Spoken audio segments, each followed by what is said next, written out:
kind of a special event that the emerging professionals have sponsored this year. First year we've done it.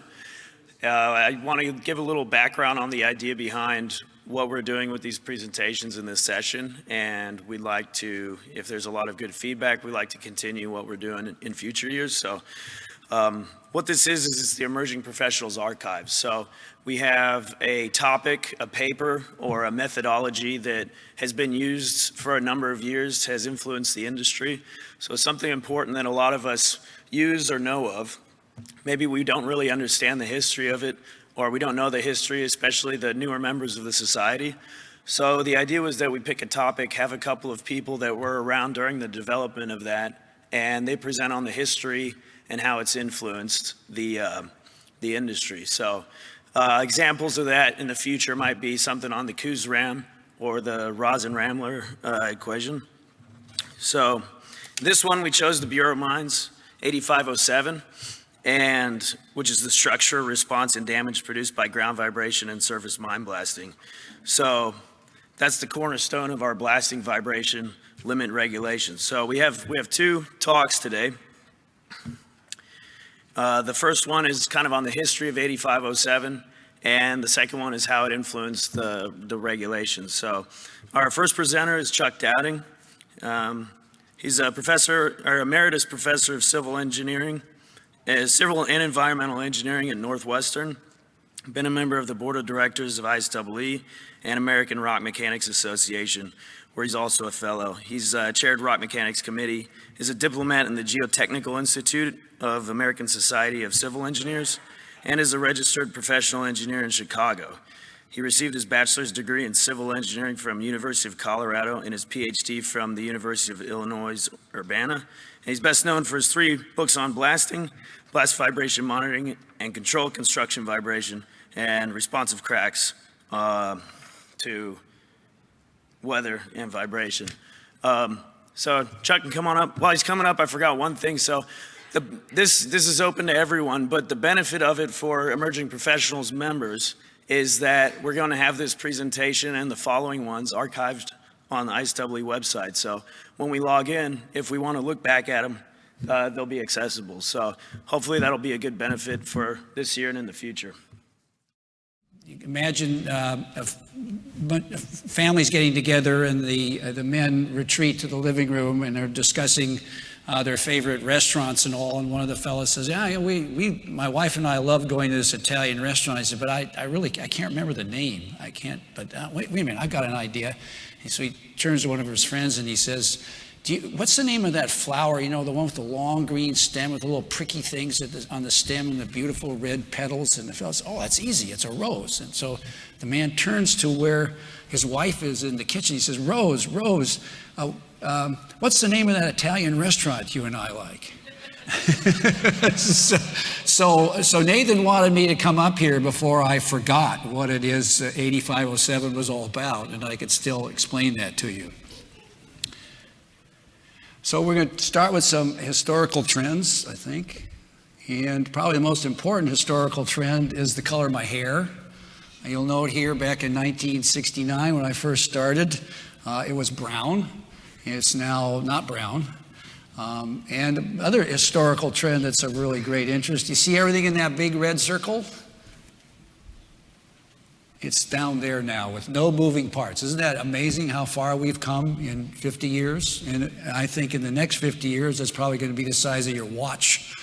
So it'll be quite a difference in terms of where we've been. One of the things we're going to talk about today is why I'm up here is because of the contact with primary studies. Like, anybody know what 8896 is? We'll talk a little bit about that. 8507. Greater definition of blasting regulations, the Z curve now probably going into strain for atypical structures. Shrinkage of the control crack. We're now looking at nail pops and corner cracks that we didn't look at before.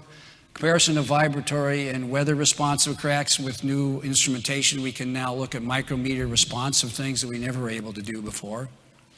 Computerization of instrumentation. We've already discussed that with my photograph.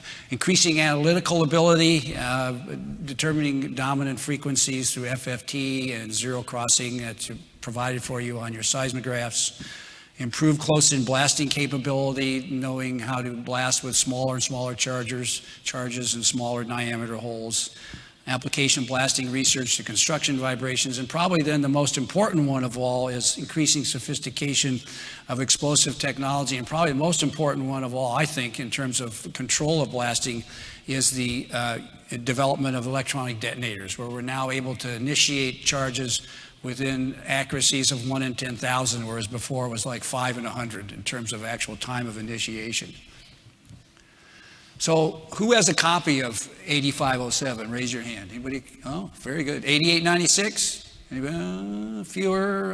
9523? Anybody? Oh, wow. Okay. Very good for you guys. How many of you read them? You know, these summarize tens of millions of dollars of research back in the 70s, 80s, and 90s when a dollar was really a dollar.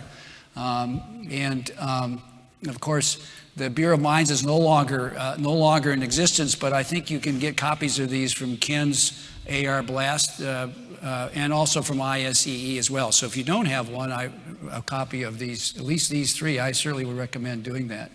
Just a quick summary of these three important documents. 8507, of course, is the history of the,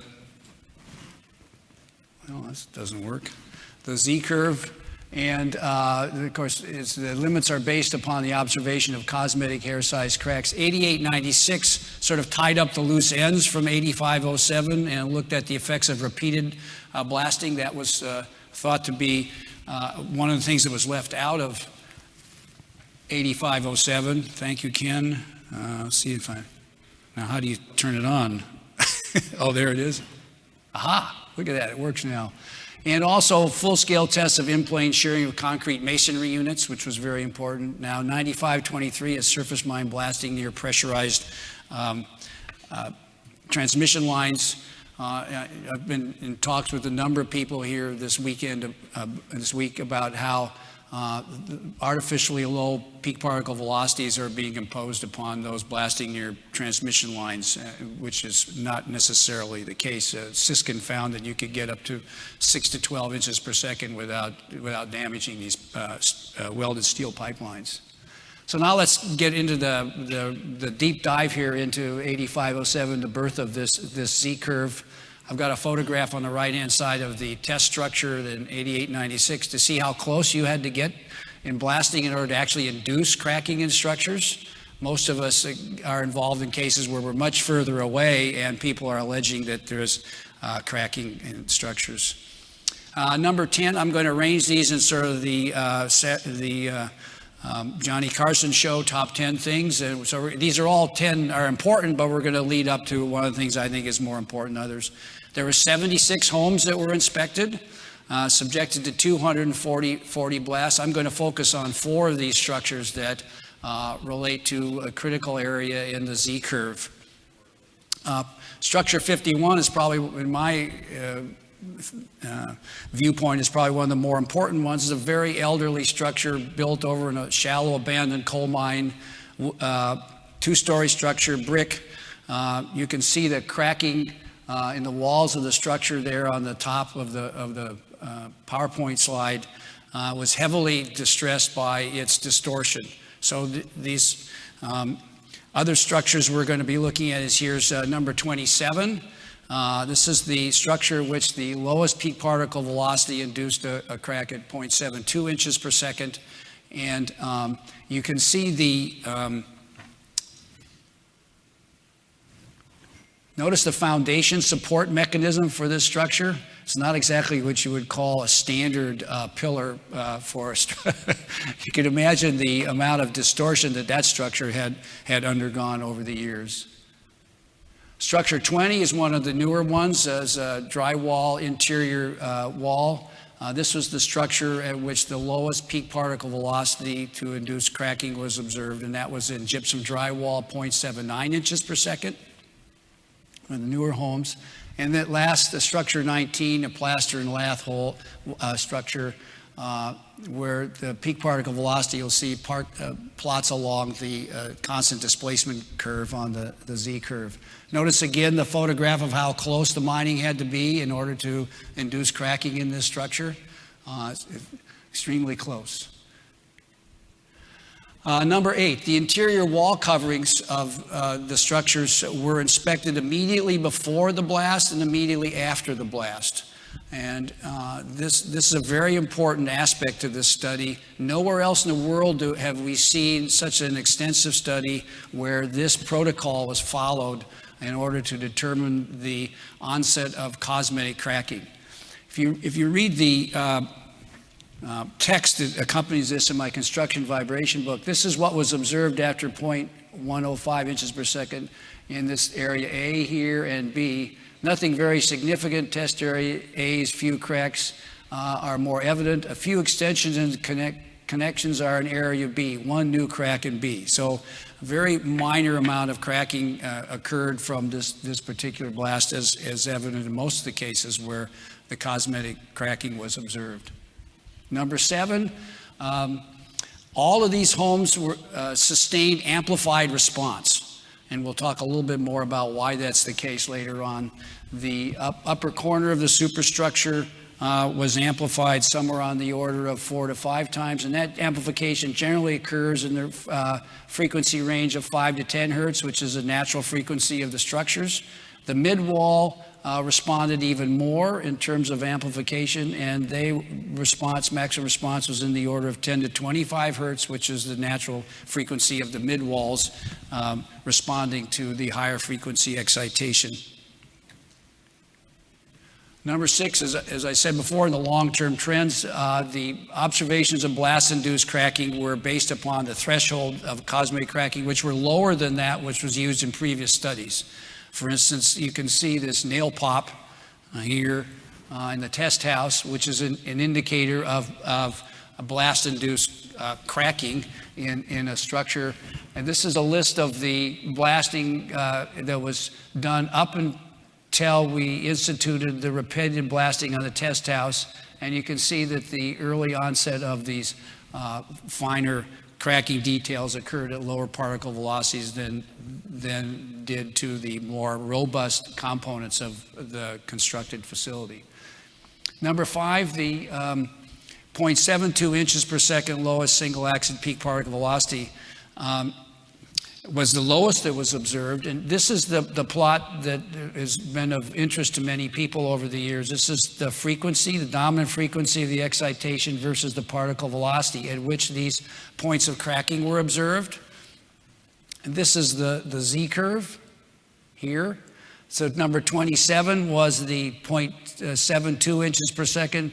That means that all of the dots here of cracking were not observed by the U.S. Bureau of Mines. These were the ones from Dvorak, I think he was a Czechoslovak, and the data are nowhere near as robust or as verifiable as those for the Bureau of Mines. There were no time histories, and we weren't exactly sure where the transducers were located.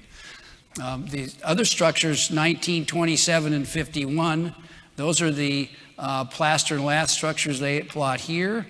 And here's structure 20, that's in some of the 19s plot along this constant displacement curve. We'll talk a little bit more about this constant displacement curve in a moment.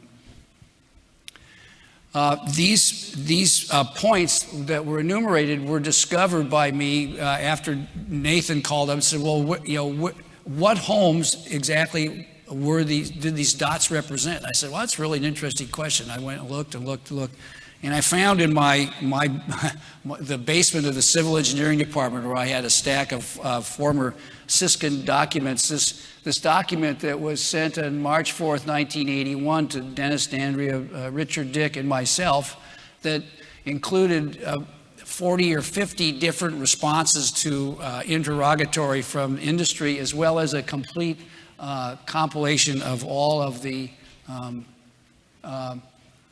damage points that were on these various graphs. I had never realized that this had never been published. So I've got it on my ACM part, and I may give a copy to Ken so you can publish that too. It'd be very helpful to see the way in which industry responded to this document in 1980. To understand the unbelievable response that occurred to this, you have to understand that industry had been operating at 2 inch per second criteria up until the publication of this. You can imagine that there were tens, if not hundreds, of people who had staked their entire career on 2 inches per second, and now this thing got published. So the negative comments were relatively significant about this study. So it's something for you to remember when you're trying to defend 0.5 inches per second, that this represents a significant reduction in terms of the peak particle velocity at which we now believe cosmetic cracking occurs. The probability of blast-induced cracking, at least certainly in my opinion, also in Dave's, is 0 below 0.5 inches per second. I'll explain that in a little more detail. This is a plot from 8507 of damage probability in percent versus peak particle velocity in the bottom. The blue line here is that 0.72 line one of those points along there is the one that was observed by the U.S. Bureau of Mines. All these here to the left are again the Dvorak study. So there are no real Bureau of Mines data that support anything below this. The reason for that, actually, the graph appears in 8896, and that is this, actually the table. This is a table that describes the effect of daily environmental changes on the expansion and contraction of cracks, the crack opening. And you can see that peak particle velocities in the ground of 1 to 3 inches per second were necessary to induce crack openings on those instrumented cracks, and therefore indicate that the effects of 0.5 inches per second on these cracks would be completely overwhelmed by the weather response that would follow thereafter every day. Here's a graphical representation of that from one of the studies that Kathy and Amy and I did together, where you can see here the daily temperature response. Okay, we're going from 4508 to 8017 microstrains, and here's this little itty bitty blast induced crack opening here that hardly represents much at all. I've compiled all of that from 20 in the book and now 30 given the added appendices in my book on micrometer crack response to vibration and weather. And you can use that information if you need to establish the fact that the effects of weather are far more effective on crack response than are blasting vibrations. Turning back to the Z-curve now, I want to integrate that with the structural dynamics concepts, and because that's important in terms of understanding how the Z-curve relates to structural dynamics. And I think at this point it's time for me to bring out my favorite visual aid, the bouncing coffee cup.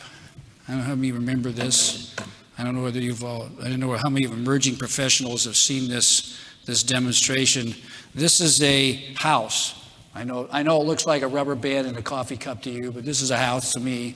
This is the mass of the house. These are the walls, and here's the ground motion here. It's a little inverted from what you might normally think. So if we have a pulse like this, we can see then the natural frequency of this structure, and the stretch in the rubber band is strain in the walls. The more the stretch in the rubber band, the greater the strain and the greater potential for cracking. So now we know the natural frequency of this structure. You can see it's bouncing up and down without me moving my hand. Now if I excite this structure with ground motion with a lower frequency than that of its natural frequency, notice how the rubber band is not stretching hardly at all. Very low strains in the structure, okay?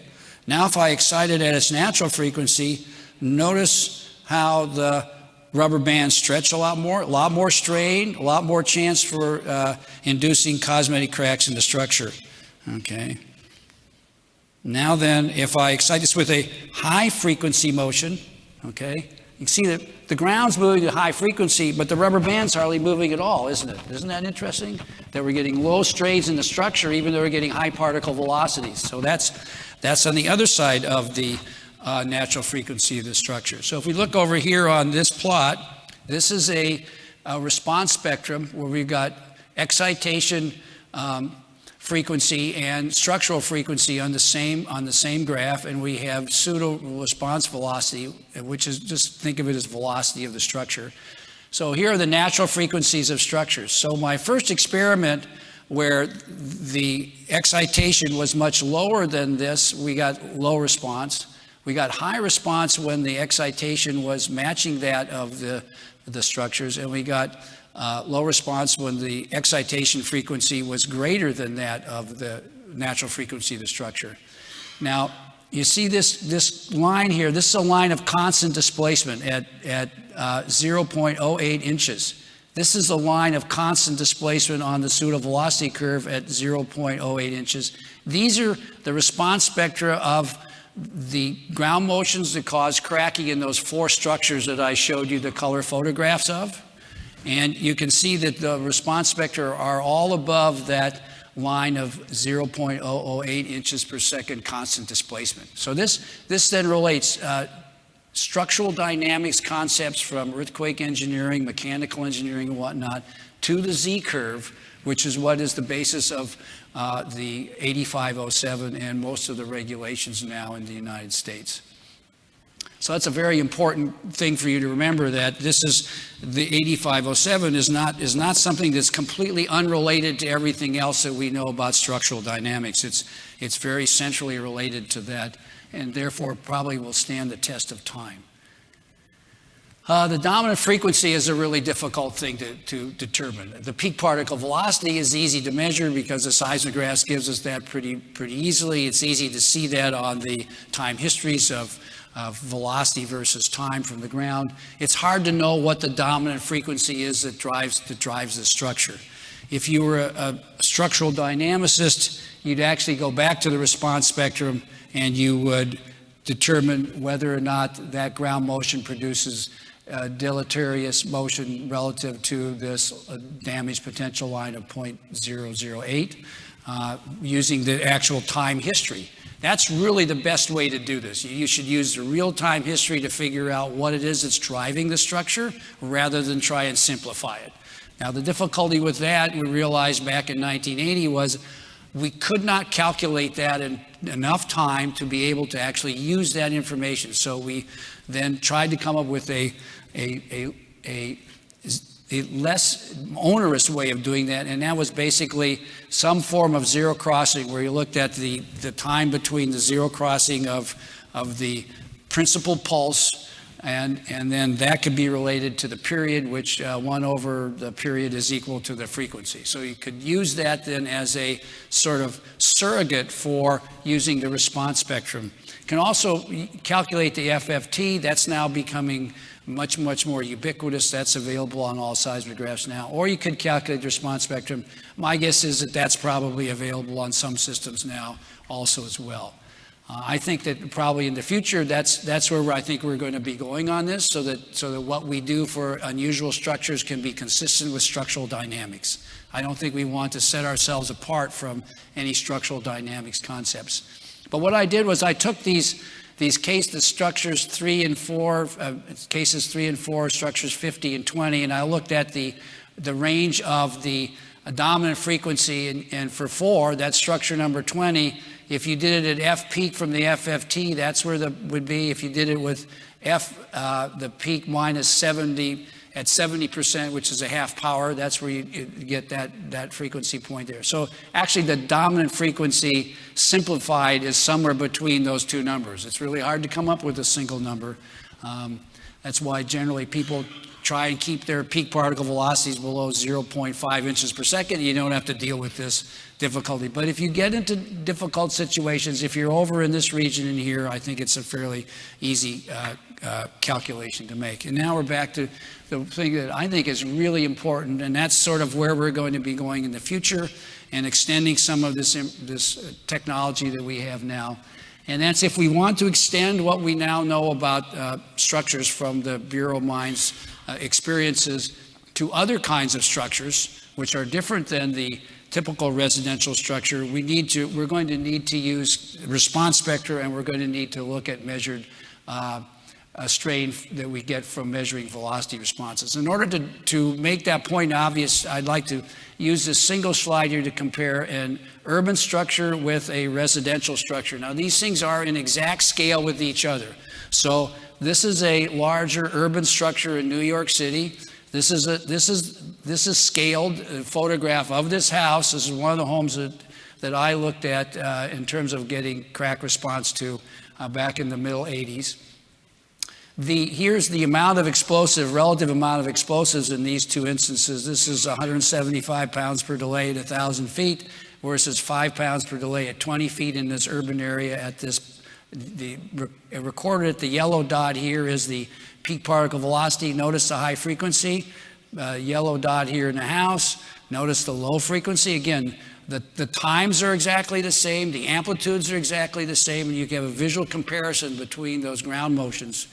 If we look at the structure response immediately above the ground in the urban structure, notice how the peaks are greatly de-amplified.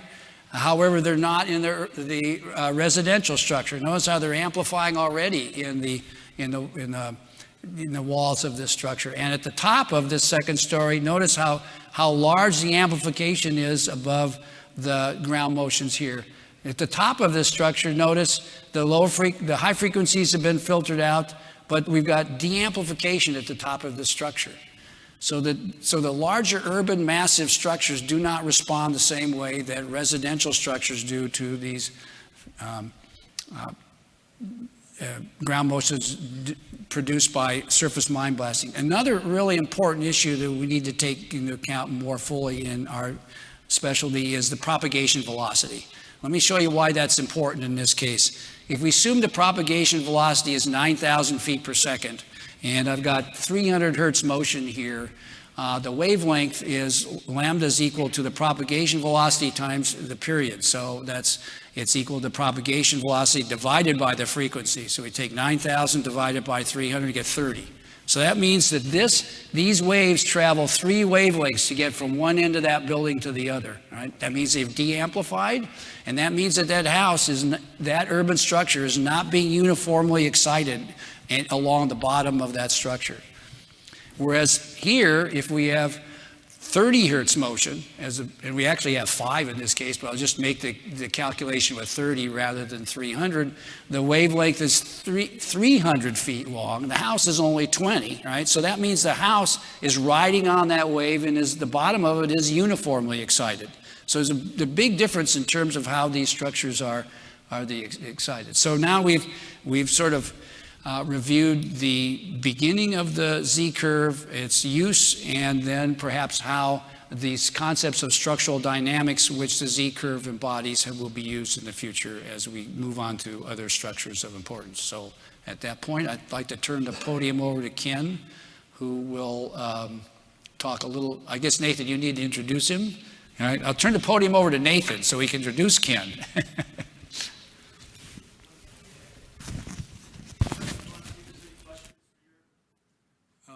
Okay, well, should we do that? Okay. So how about questions? Anybody, have I confused everyone enough that no one will be able to answer any questions? Ask.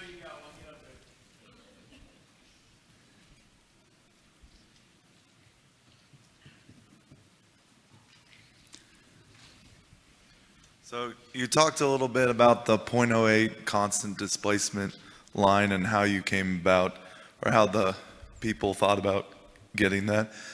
Was that a similar method that you guys did for the 0.03 constant displacement line in the lower frequencies? Oh boy, I knew somebody would ask that. Let's see if I can go back here. There we go. No. The simple answer is no. We actually have no cracking data there. There are no data there. That was simply a constant displacement line. It actually comes dangerously close to a constant displacement line that has a very low probability of payout from nuclear blast excitation from underground explosions out west, either Project Salmon or Project Rulison. But we have actually no data at that point for blast-induced excitation. So great, I'm glad you asked that question. So this line here is not an experimentally deduced or actually theoretically deduced line. It has more to do with the way in which the Atomic Energy Commission tried to settle some of the lawsuits that occurred after some of these nuclear underground blasts. You have to understand, back in the 50s, people really didn't know what they know now. We were doing all sorts of crazy things with nuclear bombs in the United States, which we don't do anymore, fortunately. I did another thing here, though. I created a line here of a constant acceleration. Notice the constant acceleration bound at 0.003 g encapsulates all of these points, doesn't it? So you could actually think about that as another way for thinking about how our blast-induced data might be used for trying to figure out what's happening here at the lower frequency regions. Ken, you might want to spend a little time talking about some of the studies that went on with after 8507, looking and trying to search for low frequency excitation. There seemed to be some of that was interesting. Thank you very much. That's a very good question. I'm glad you asked that. I kind of left the green line there for someone to ask the question. You did a great job doing that. Since Tristan asked my question, I'll ask one too. Okay. On the instrumentation that was used at the time, and just a little bit on. Well, let me go back. He wanted me to comment on the instrumentation at the time. Come on. Come on, get on. Now you can see it. We were using reel-to-reel tapes to record things. This is Larry here? Larry Cornelius? I think he was the first person to use a cassette tape recorder. I can't remember when that happened. I think maybe 1972 or something on that order. We had to use separate power sources for accelerometers and velocity gauges. Time histories are recorded on light-sensitive photographic paper. I mean, it's just such a different world from today. You folks are so lucky. It was really hard for us to get time correlated information back then. So, that puts the amount of data that were obtained by the Bureau back to write 8507, probably puts it in perspective how difficult that was to obtain, to get good structural dynamics data back then, and with instrumentation like that, when you folks now get to use these things, that everything is time correlated. You've got solid state memory. You have transducers that are small and can be placed in wonderful places. So I think that hopefully that will add a little more flavor to how challenging that was at the time. And so was another question.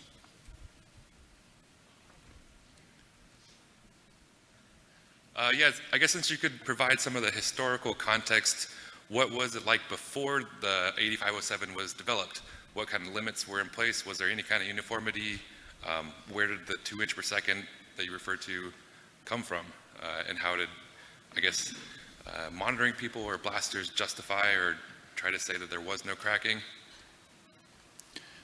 Well, there was it 656? Is that the bulletin? 656, 1971. Ken's going to talk a little bit more about that. Maybe it would be helpful for Ken to sort of ease our way into the previous background before 8507, because I think his story is one of sort of the development of this, and I think that might help there as well. Okay, any more? All right. Well, oh, okay. And one more. This is for the young guys, right? They don't quite understand it. And this is back before cell phones.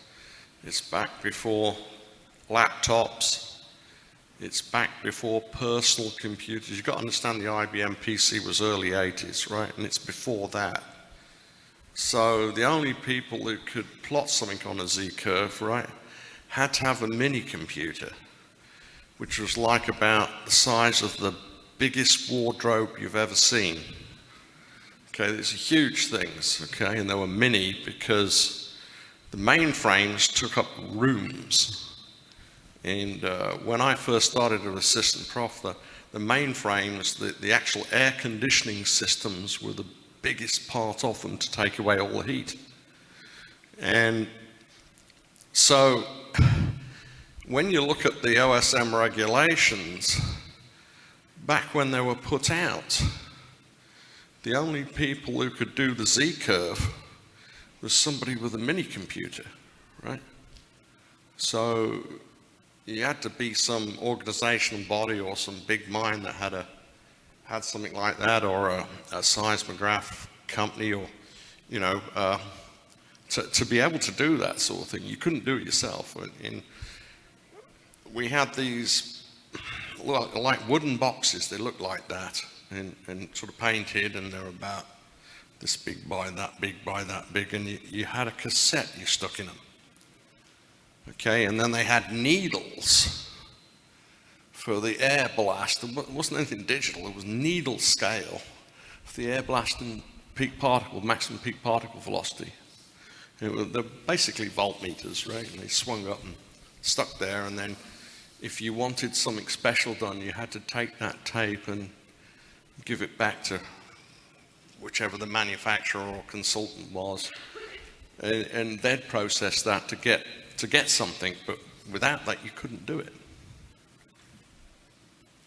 Well, thank you for putting that in perspective. I have one comment more to make about that. When I wrote my thesis in 1971, I had the time histories on punch cards.